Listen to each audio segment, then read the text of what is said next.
back here. Um, Today we're gonna be talking about the big moves that happened in the NHL.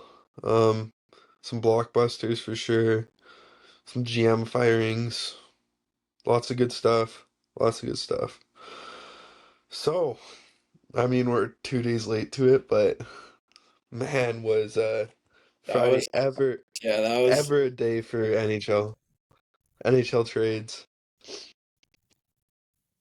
So, I don't know. You want to kick us off with the biggest of them all, a little Quinn Hughes trade? Break it down for us. yeah, we can start with the biggest trade probably in the last 5 years maybe, probably longer than that. I mean, Since Eric Carlson, probably, I'd say. yeah. Quinn Hughes going to the Minnesota Wild for Zeev Buya, Marco Rossi, Liam Ogren, and a 2026 first round pick. Just, it's kind of Van- just Vancouver got a fucking haul, man. yeah, they definitely did. So, do you think that Quinn Hughes is gonna re-sign in Mini? I mean, I'm kind of 50-50 with that. Like, the It's- I don't have a lot of faith that he will. Like, honestly, I think it depends how far they go in the playoffs too. Like, they haven't been yeah, able to make it out of the first round in like years. I think this is definitely the year they can get it done. 100%. 100%. I just think that Central Division's packed. Like you got the Stars, the Wild, and the Avs. The Avs are superior to all, but I could see the Wild pulling off a series win against the Stars for sure.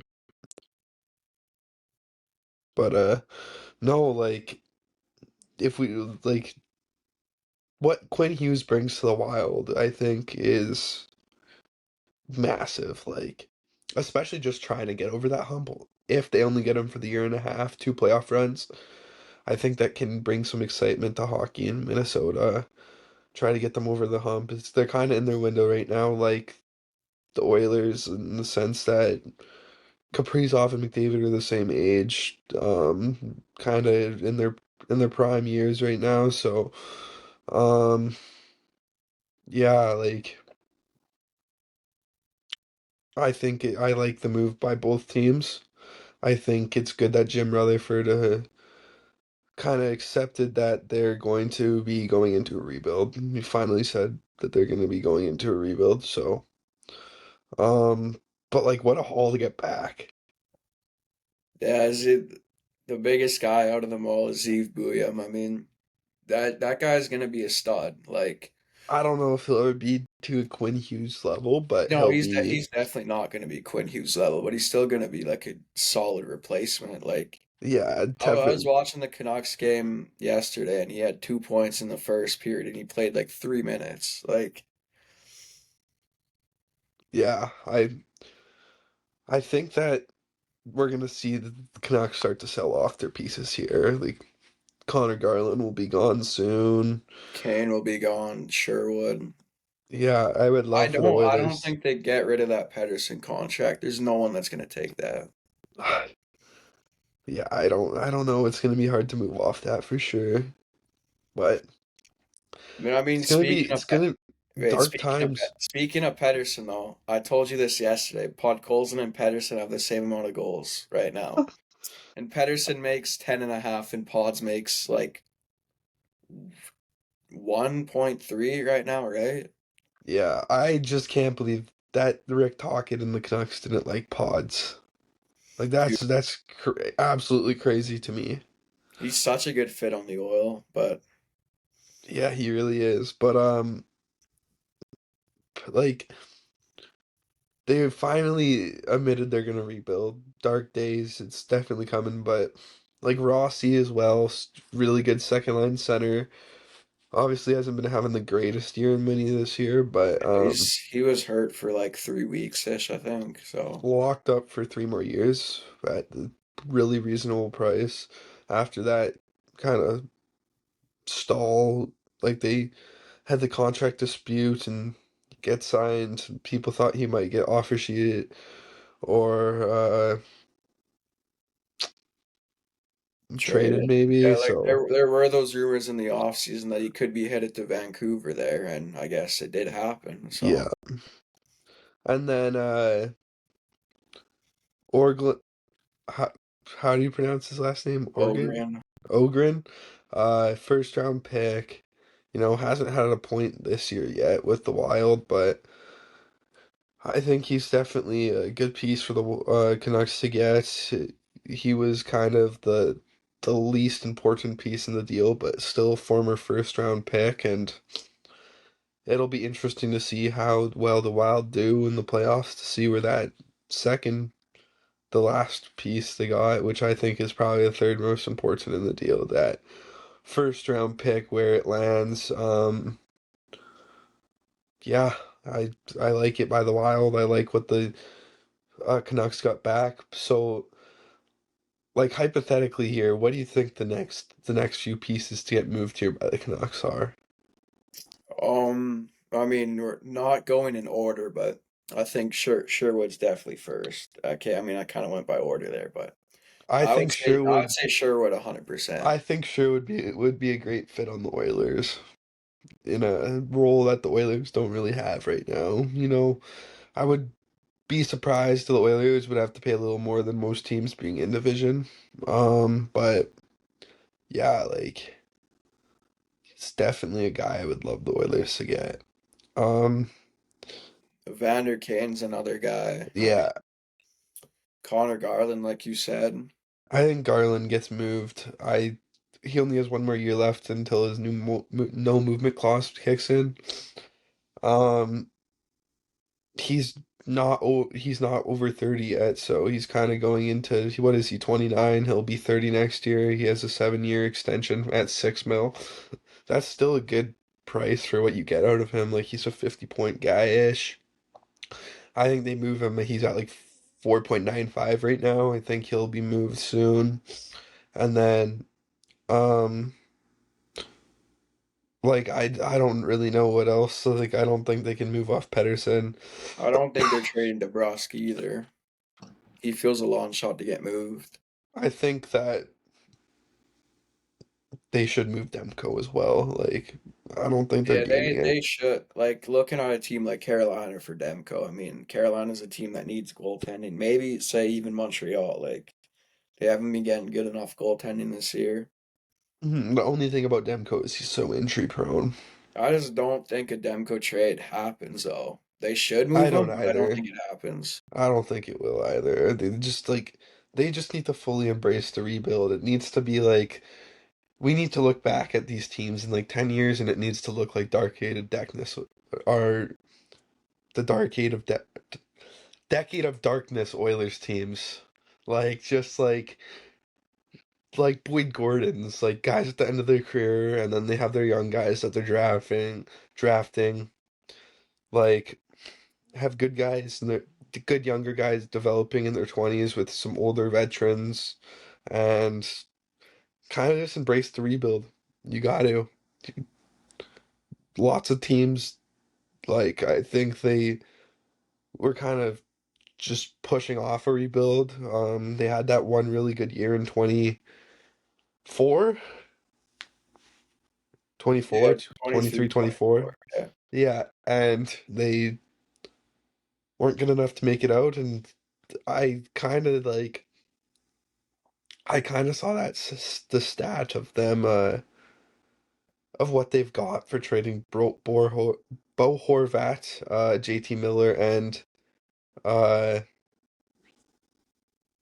Quinn Hughes, and I think this is the first trade where they've got pretty good value back for one of their corner pieces of their franchise and the face of their franchise. And I mean, also like going back to this, say we can look back at this in June, and if they can line Gavin McKenna too, first overall, like that looks so much better. Yeah, I think that's also what the Calgary Flames need to do too. Like look at Vancouver and say we just need to go into a full rebuild here. Like Kadri needs to get moved. Anderson, Anderson, Coleman, like get rid of those guys. Yeah. Um. Okay, you want to swing into the next trade that happened on this day? kind of our favorite team, the Oil, make a trade, sending out Stu Skinner, Brett Kulak, and a 2029 second for Tristan Jarry and Sam Poulin. And then they also made a separate deal, trading what year was it? 2027 third? Yeah, 2027. Third for defenseman Spencer Stastney to fill the void that Kulak was playing. So I'll let you talk about it first. Initial reactions were a little bit worse than they felt lately. Yeah. What are your initial reactions? Yeah, I mean, woke up probably like 30 minutes after, seen the trade, was fucking freaking out because it seemed much worse than it really was. Like, Yeah, it definitely didn't have great initial reactions to it. Um, I think it kind of hit everyone with a slap in the face a little bit because Stu did play really well in his last game as a Oiler. yeah, it was kind of surprising. Like, he had Had a 27 saves against Detroit or whatever it was. Like, he's been playing good his last 5 games and he gets moved. Yeah, It and was it was definitely a little bit of a surprise too, after what Friedman said, I think it was 2 Saturdays ago, how they want to pair Jari and Skinner as a tandem in Edmonton. yeah, definitely a little bit surprising. But as time went on, I'm not a huge fan of it, but I'm definitely a fan of it. The biggest thing for me is like Jari's floor is better than Stu's, but I think Stu's ceiling is higher than Jari's in the sense that when Stu gets going, like Stu's a fucking really, really good goalie when he is at his best. And lots of the time that has been in the playoffs Like we've seen where it he's against went on Dallas streaks too. where he hasn't lost games, especially against Vegas last year into the Dallas series. Like he was pretty unbeatable in games in those series. Um, Games 5, 6, and 7, Stuart Skinner, that he's unreal, man. yeah, his He has stats like are what, very a good. 1.62 goals against average in games 5, 6, and 7 in the playoffs. Something like Yeah, that. But and even played Game 7 of the Stanley Cup Final. Definitely wasn't his fault the Oilers lost. Gave up two on lots of shots, kind of got hung out to dry on the last goal there where the D backed in and Reinhardt scored on 2024 Stanley Cup Final there. But yeah, like I was kind of sad to see him go. You know, I'm from Edmonton and Brett Kulak and Stuart Skinner are both Edmonton boys. Um, it's sad to see them leave. They're both Oilers fans growing up and stuff, but it's time to win. They obviously the Oilers felt like they wouldn't be the best asset for them to win, so you had to move on. I think it's good for Stu. I hope he goes to Pittsburgh. Maybe has a good last half of the year here if they don't move him by the deadline. If they're still in the race, I think him and Kulak could be a piece in maybe helping them win a series, getting out of the first round. But that East is pretty wide open. I don't think they're in the spot to push for like a deep playoff run, but definitely could see them maybe squeaking out around if Stu plays well, and I think Stu will end up taking over the full-time starter job there. Um, yeah, like as for Jari, I just think the biggest thing is that he doesn't have a great playoff record and his limited experience. And he's kind of been known to fall short of being good when pressure comes, you know? Like he's definitely folds under pressure sometimes. Um,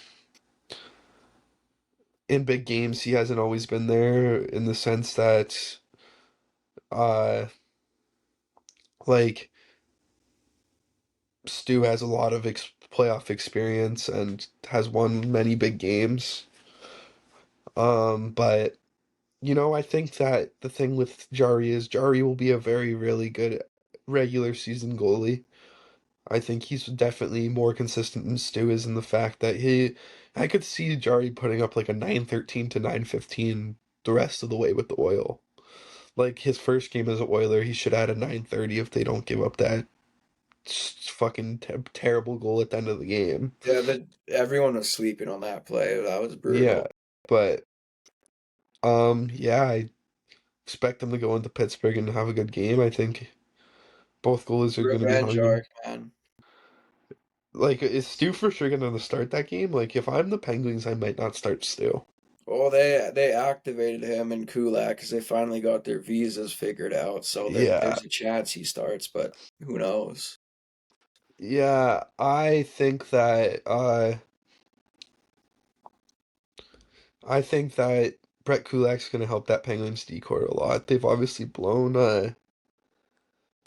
fucking leads in the third period the last two games. Blew a 5-1 lead and then a 3-0 lead to Utah and San Jose. So, yeah, like I think this could work out for both teams well. I think the Penguins kind of acquired assets for if they're out of the race. I don't know. I could see Stu staying in Pittsburgh long term, maybe if he has a good year, but they do have young goalies. Yeah, So Mersh, Blomqvist, I could see Stu hitting UFA this summer, and I think if he has a good end to the year, he'll get paid, man. Like, like especially if five they and a can. half, 6 mil somewhere else. Like, I 100% agree with you. because when you Like like, he has a really good resume.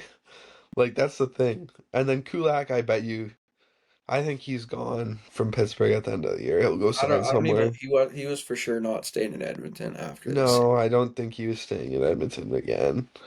So, but Stastney, they acquired Stastney for Nashville. Barry Trotz doesn't have a very good record of making trades, so No. maybe the Oilers got a little bit of a fleece here, hopefully. But like he's 25 years old. Um, I like how he skates a lot. I think he's definitely a better skater than Kulak. Not by much, but A cheaper, younger, and I'd say better version of Kulak. maybe not more. Not doesn't have the experience. I wouldn't necessarily say 100% better. Maybe he's maybe he's pretty close to being what Kulak was this in Kulak's last few years with the Oil. But yeah, like good third pairing option. Him and Embo are both young. I think they could be a third pairing in Edmonton for like the next 2-3 years for sure. And him and Emerson have chemistry. They played with each other in on the U.S. development team too. Yeah, so like there's definitely something there with Stastny, I think. So I like it. I think you said Stauffer did say they'll try and bridge Stasny, give him like 1.3 mil or 1.25. yeah, that's good. I think that he'll be good for the Oil. And yeah, you have some stats you wanted to share, I feel like. Oh yeah, I was telling you about that tie yesterday. I seen on Twitter Oilers' record with 900 goaltending and above since 2022-23 is 123, 10 and 8. Like that's just absurd. That's fucking ridiculous, There's man. not that Like many teams that just get under 900 goaltending too. Like lots of that's like teams lose. dude, that's like a 90% winning. That's like a 90 winning percentage, bro. Yeah, And I was it searching, is. I was looking at Dallas's too, and they have like a 60% winning percentage with 900 goaltending. Like literally just give the Oil 900 goaltending and we're fucking unstoppable. Yeah, we're winning the cup, buddy. 900 goaltending. Fucking, how about picks last night though? Like standing on his head, they still lose. What? Yeah, He, I, Picks was solid that game. The numbers wouldn't say he was, I, but what was his goal? Did you look what his goals to saved above expected were? They like he honestly had he got gave up. The Oilers gave up 4 or 5 breakaways last night, and he didn't get yeah, scored on any of them. he stopped all of them, bailed them out.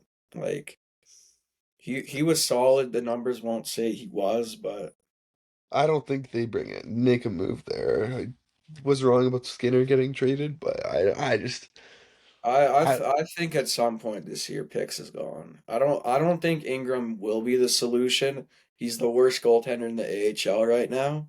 He has like a 854 in the AHL right now. they gave up that they won an 8-7 game with him in net the other night. Like just an absolute barn burner. He got like they were out shooting Tucson like pretty heavily, and it was an 8-7 Condors win with good night by Hudson, who's coming up this week.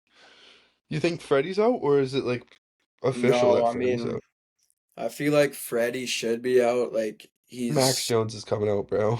yeah, Jones will be. I feel like if they put in Hudson, they can't play him on the fourth line. Like give him top 9 minutes at least. Like Yeah, you see the skill set there in the AHL. Leads all rookies in scoring. I think he'll Fourth probably in be playing AHL with scoring. Henrique and Maj. Yeah, I feel like it's time Freddie comes out of the lineup, but I don't know. I don't think they do it. I don't think they do. I think Jones should come out. He's a fucking glorified AHL player, but yeah, And I mean, I guess speaking of the Condors, I kind of wanted to talk about Sam Poulin there, that other piece yeah, that from Pittsburgh. He had yeah. 2 points in his Condors debut, two apples. I mean, I feel like he's kind of a long shot to play games with the Oilers, but I mean, could be a decent trade piece at the come the deadline. I personally think that Hudson or I think Hudson's gonna be used as trade bait at the deadline too. I hope not. I mean, I but if just they if don't they think can that if they can acquire like a good top six guy or like I just don't good think top that four there's D, a chance that you can have Savoy, Mangiapane, Howard, and Hudson on an NHL team next year.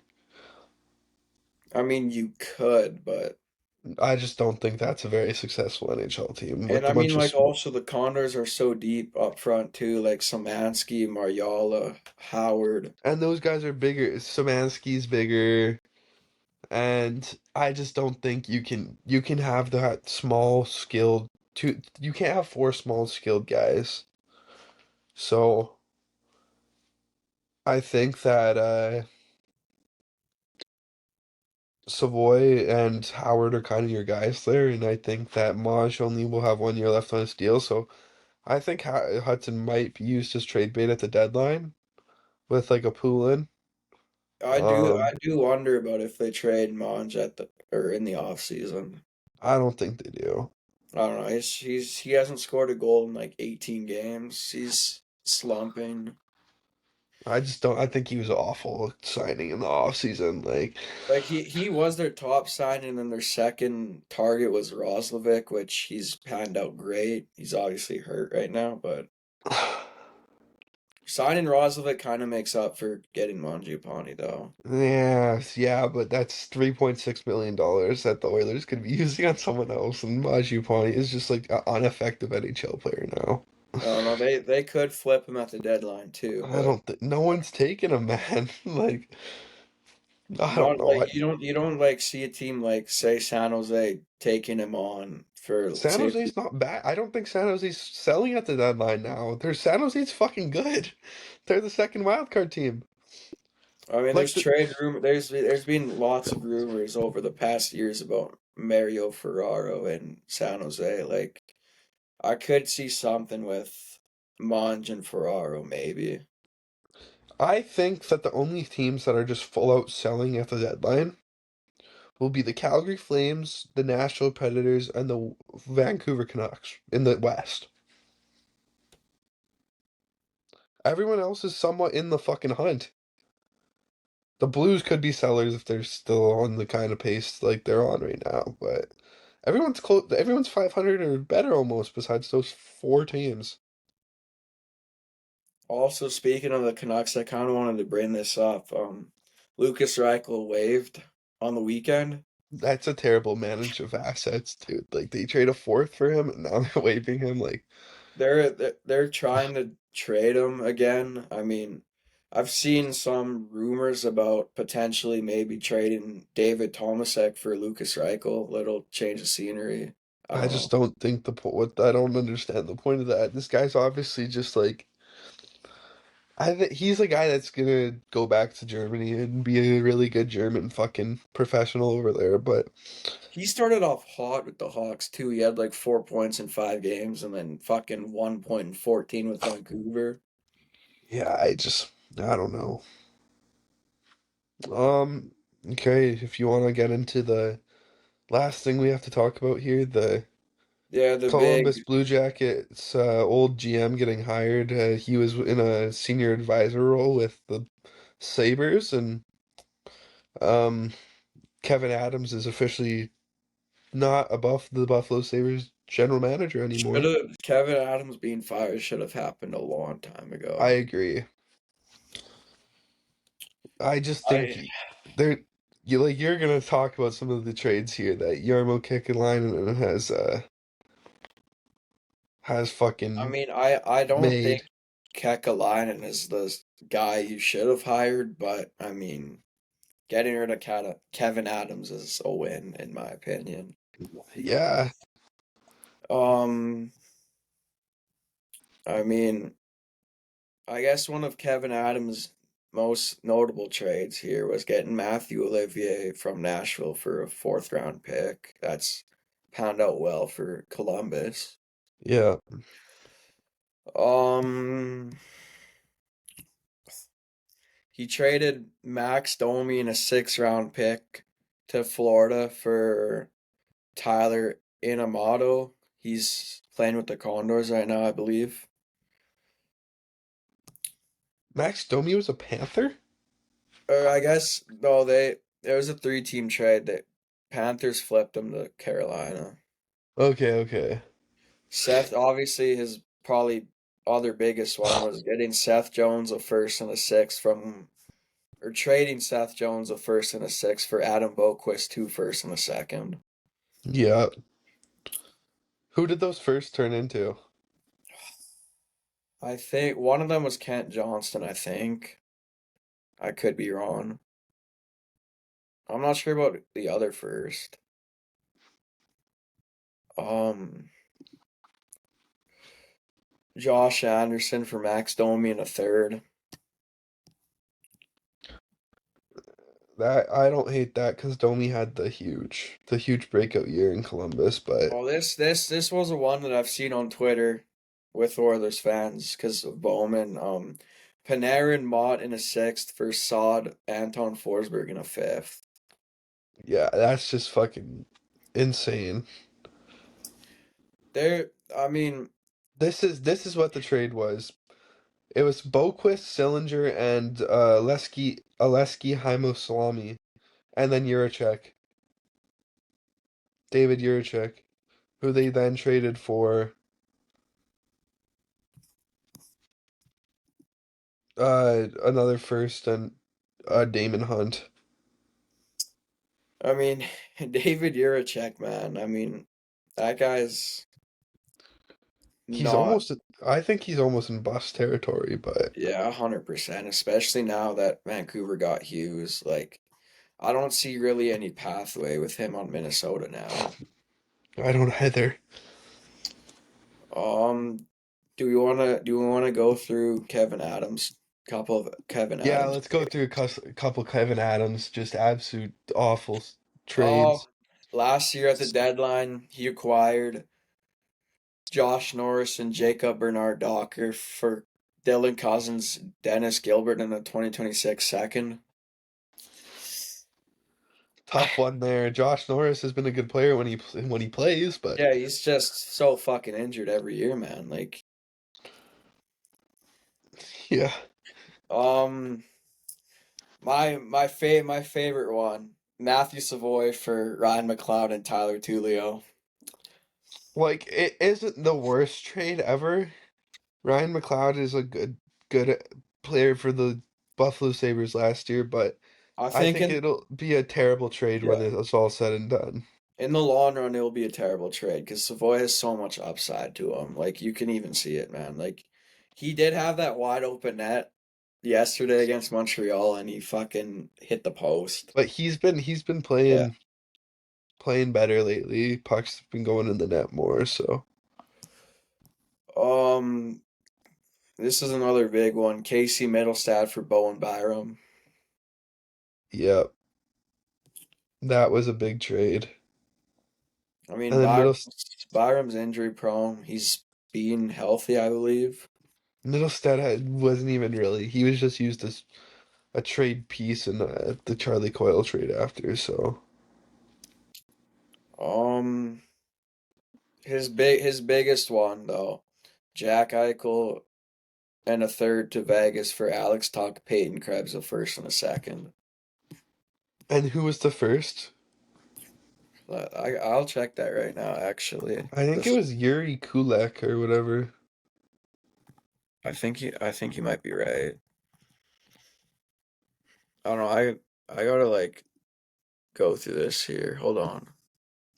I'm looking right now. It was yeah. You're right. It was Kulik. Because that draft, they had three first rounders: Savoy, Ostlin, and Kulik. And Kulik No, it picked. wasn't Kulak. Fuck, it was Oslan. Really? Yeah, I didn't even realize Vegas was 16th in the middle of the pack that year. that was the year they missed the playoffs, I think. Well, that was the year of the big Reed Schaefer pick too by the Oil. Yeah, Another one, Sam Reinhart for Devin Levi in a first. So that was the Yuri Kulik pick then, and Devin Levi. I mean, obviously, Sam Reinhart has worked out very well in Florida. yeah, that was the Yuri Kulik pick at 28, and Devin Levi, he had that great World Juniors with Team Canada. Got he traded, I he was think. a dog, dude.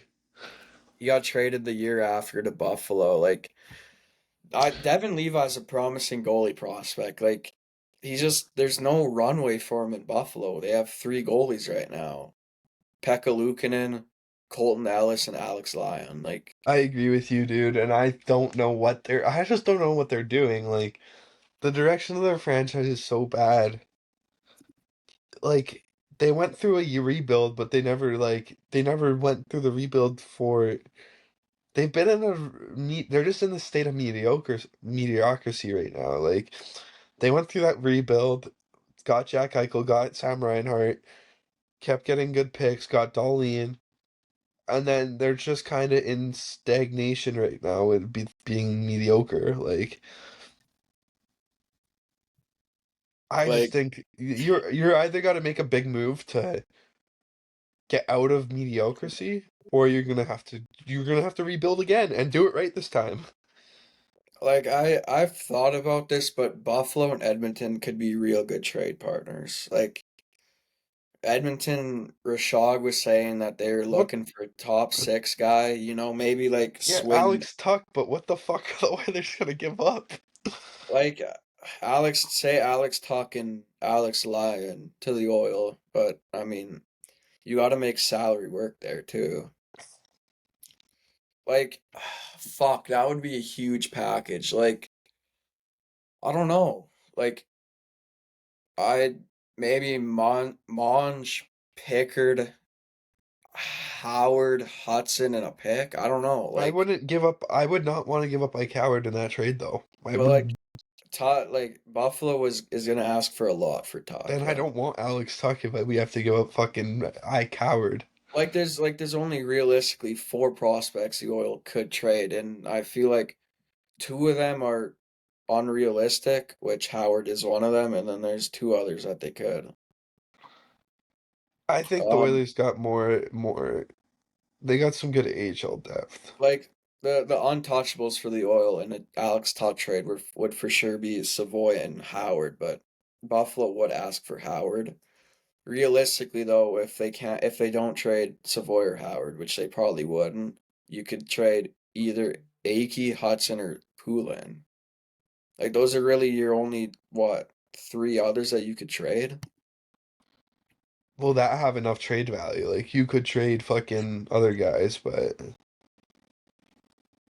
I don't know. I mean, it would be interesting. Like, I feel like Buffalo and Edmonton could be good trade partners at the deadline, but I mean, we'll Yeah, have to I wait. could see it. I could see it for sure. Especially with Buffalo having three goaltenders. Like, I feel like there's something there to be had. Like, you trade Pickard somewhere else, or you waive him, and then you get Alex Lyon. But I don't know. It'll be interesting. It'll definitely be interesting in the next, what, couple, like, 10 days before the roster freeze, too. Could see a bunch more movement. Yeah. Yep, you could. Well, with that said, that's gonna wrap up this